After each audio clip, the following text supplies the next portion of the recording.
History books are filled with fearless pirates. But some names cast a shadow far darker, far greater, and far more impressive than all the others. One of those names, without a doubt, is the woman known as the Pirate Queen, Ching Shih. Her story is the unbelievable rise of a woman who began life as a common prostitute, yet built the most powerful pirate empire the world has ever seen.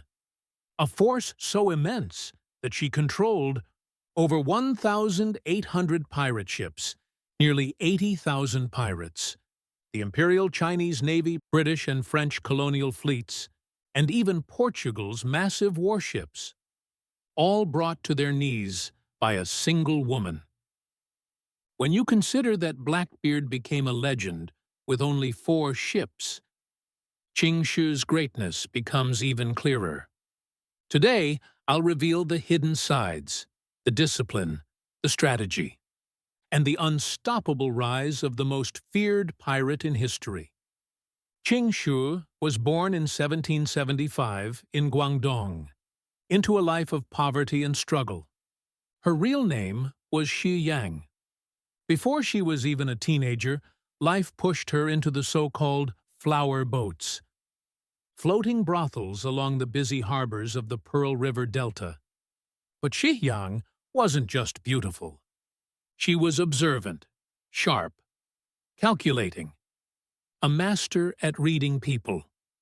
Military officers, wealthy merchants, even men connected to the imperial court, lined up for her company. And soon, she would meet the man who changed her destiny forever.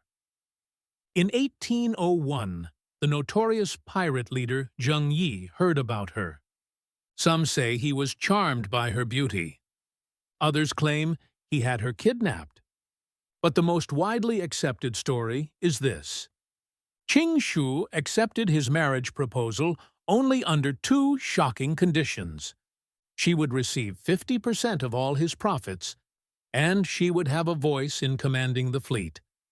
This wasn't just unusual for a woman. It was unheard of for anyone in the pirate world. Yet Zheng Yi agreed, because he saw immediately that she was far more than a courtesan. And just like that, one of history's most powerful pirate partnerships began. Their marriage wasn't simply romantic, it was strategic. Ching Shih helped Zheng Yi unite scattered pirate gangs under one banner. Strict but fair rules, a reward system, deals with coastal villagers, smugglers, and underground networks. Within months, their fleet grew from 200 ships to an unbelievable 1,800, a size unmatched even by many national navies of the era. This was the birth of the legendary Red Flag Fleet.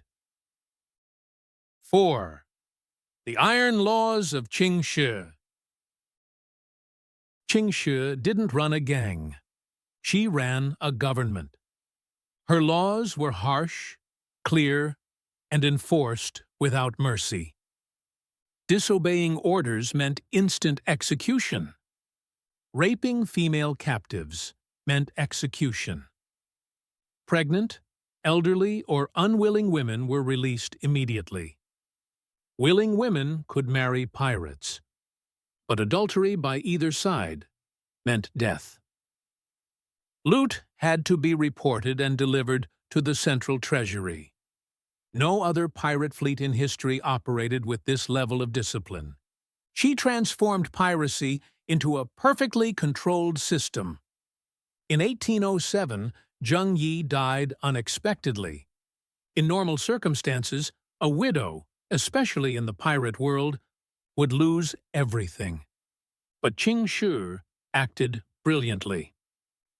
She adopted Zheng Yi's young second-in-command, Chung Po Tsai, and then married him. This ensured she controlled both the former leaders' alliances and the loyalty of the entire fleet. She became the undisputed ruler of the Red Flag Fleet, a pirate queen in all but name. Under Ching Shih's command, the fleet, taxed coastal villages, charged ships for safe passage, raided British and French vessels, and seized millions of silver coins in loot. In 1809, an officer of the East India Company, Richard Glasspool, captured by the fleet, wrote, "I have never seen such power commanded by a woman. She was not a pirate. She was a ruler." They sent a massive naval force to crush her. Within hours, the entire fleet was destroyed. Ching Shih then turned the situation to her advantage. She told the captured Mandarin sailors, "Join me, and you will be spared." Most of them did. This humiliation shook the empire to its core. The Red Flag Fleet was powerful, but not invincible.